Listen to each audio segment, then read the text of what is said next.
नमस्कार बंधुओं। 15 अगस्त 1947 को देश आज़ाद हुआ।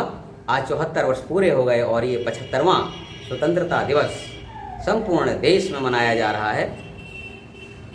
कोरोना संक्रमण के चलते विभिन्न विद्यालय, डिग्री कॉलेज, संस्थान बंद हैं, अन्यथा ये संपूर्ण भारत में बड़ी भव्यता के साथ आयोजन होते थे।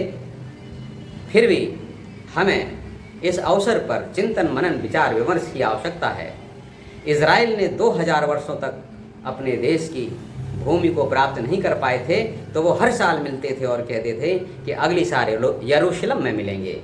2000 वर्षों तक उन्होंने याद किया, लेकिन हम क्या पिछले 75 वर्षों में ही ये भूल गए कि देश का आज के दिन विभाजन भी हुआ था। केवल देश आज़ाद नहीं हुआ था, बल्कि देश का विभाजन भी हुआ था। 30% भूमि भारत की दूसरे देश पाकिस्तान के रूप में चिन्हित की गई और वहाँ पर बड़ी संख्या में कत्लेआम हुआ था।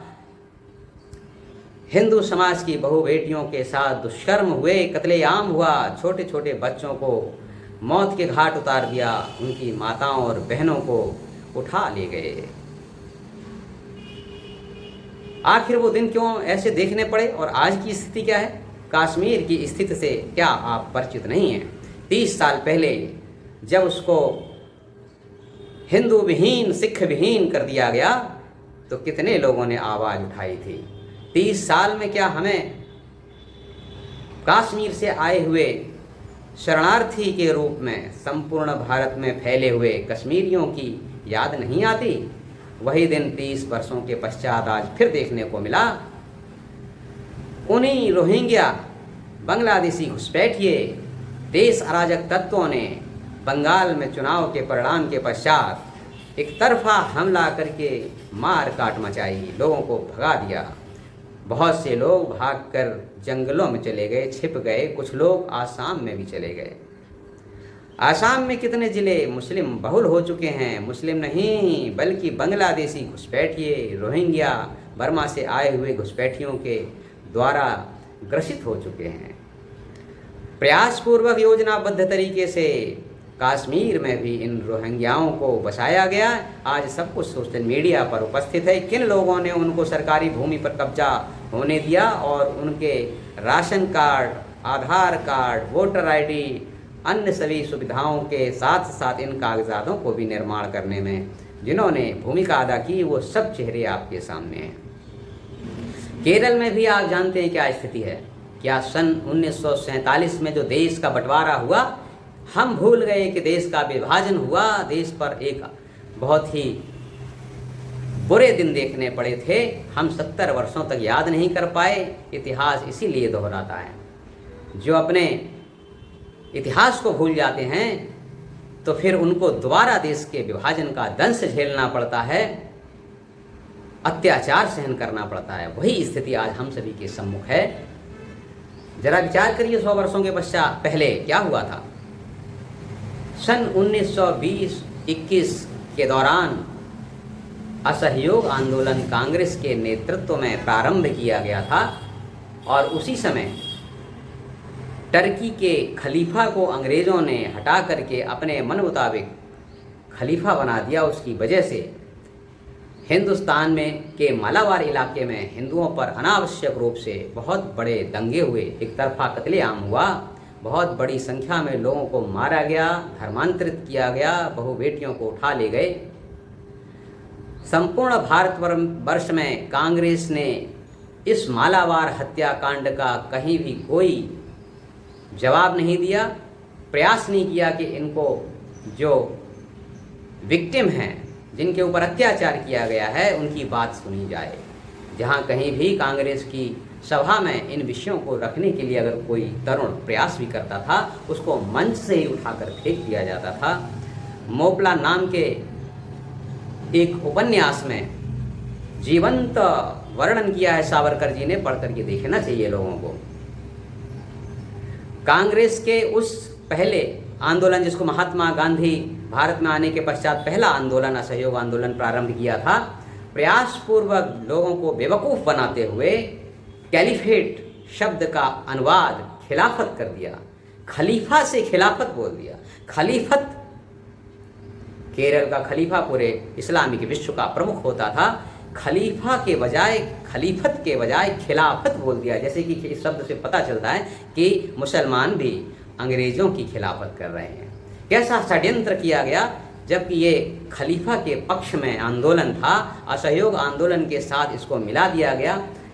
महात्मा गांधी और कांग्रेस के लोगों ने कहा कि हम खलीफत आंदोलन के साथ हैं, मुसलमान इसीलिए हमारे असहयोग आंदोलन के साथ में हैं, और हिंदू मुस्लिम मिलकर के अगर आंदोलन किया तो 1 साल के अंदर देश को हम आज़ाद कर देंगे। और इसलिए गांधी जी और कांग्रेस ने खलीफेट आंदोलन को खिलाफत के नाम से लोगों के जहन में भर के और साथ में उसका सहयोग किया। परिणाम क्या हुआ? परिणाम सभी के सामने है, कुछ भी परिणाम नहीं हुआ। दूसरा आंदोलन 31 के लगभग किया गया। सन 1931 में दांडी यात्रा की गांधी जी ने, नमक आंदोलन किया गया। उसका परिणाम क्या था आप लोग समझ सकते हैं कि देश की आज़ादी के लिए इसका कोई भी परिणाम नहीं था।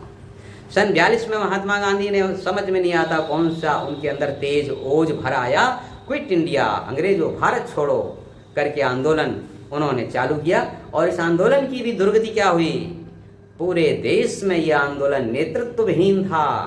कांग्रेस के सभी नेताओं को तो आंदोलन प्रारंभ होने के पहले ही उठा करके जेल में ठूस दिया गया। जेल में आराम से उनकी दिनचर्या प्रारंभ हो गई और देश को छोड़ दिया गया बिना नेतृत्व के। जगह जगह जनता ने स्वयं नेतृत्व किया। अंततः उस आंदोलन को पूरी तौर से दबा दिया गया, कुचल दिया गया। ये कांग्रेस में महात्मा गांधी के नेतृत्व में किए गए 10-10 साल के अंतर से 3 प्रमुख आंदोलन थे। इनका परिणाम देश की आज़ादी के लिए क्या था, आप इसको समझना चाहिए। इतिहास में सोशल मीडिया पर जा कर के इसको मालूम करना चाहिए और पढ़ना चाहिए। इसके बाद द्वितीय विश्व युद्ध प्रारंभ हो चुका था पहले से ही। सन 1939 से प्रारंभ हुआ था, 6-7 साल तक ये युद्ध चला। सभी लोगों को मालूम है कि 44 में नेताजी सुभाष चंद्र बोस ने आज़ाद हिंद सरकार की स्थापना की, आज़ाद हिंद फौज बनाई और जापान की मदद लेते हुए अंग्रेज़ों को भगाना प्रारंभ किया। सिंगापुर से चलते हुए 1500 मील की यात्रा करते हुए वो नेफा की पहाड़ियों तक आए, मणिपुर मिजोरम की पहाड़ियों तक आए, इम्फाल तक पहुँचे। दुर्भाग्य से पांसा पलट चुका था। जापान पर एटम बम के प्रहार के कारण आज़ाद हिंद फौज को मिलने वाली रसद समाप्त हो गई। उस समय चाहिए था कि इस देश के अंदर भी कांग्रेस को ज़बरदस्त आंदोलन खड़ा करना चाहिए था, अंग्रेज़ों के खिलाफ एक स्थिति पैदा करनी चाहिए थी, जिससे कि आज़ाद हिंद फौज के बढ़ते हुए पैर बढ़ते ही चले जाते और दिल्ली तक पहुंच जाते। लेकिन कांग्रेस ने ऐसा कुछ नहीं किया। 42 के आंदोलन को कुचल देने के पश्चात 43, 44, 45 में कांग्रेस ने क्या किया यह आप स्वयं जान सकते हैं। लेकिन नेताजी सुभाष चंद्र बोस के जाने के पश्चात अंग्रेज भयभीत हो गए। उन्होंने सोचा ऐसा न हो कि नेताजी सुभाष चंद्र बोस फिर से भारतीय सेना को एकत्र करके दोबारा हमला न कर दें, क्योंकि उनकी मृत्यु संदिग्ध थी। 46 में नेवी ने विद्रोह कर दिया। सरदार पटेल के कुशल नेतृत्व में और मार्गदर्शन में नौसेना ने वह विद्रोह वापस लिया, लेकिन अंग्रेज डर गए। विश्व के अन्य हिस्सों से भी अंग्रेज हताश हो चुके थे, आर्थिक स्थिति उनकी बर्बाद हो चुकी थी। द्वितीय विश्व युद्ध के पश्चात उनको ये लगा था कि अब भारत को छोड़ देना पड़ेगा। परिणाम ये हुआ कि अंग्रेज भारत छोड़ गए। लेकिन स्पष्ट रूप से ये मालूम होता है कि बिना खड्ग बिना ढाल ये आज़ादी नहीं मिली, अहिंसा के वजह से आज़ादी नहीं मिली। ये आज़ादी मिली, उसके 3 कारण प्रमुख थे।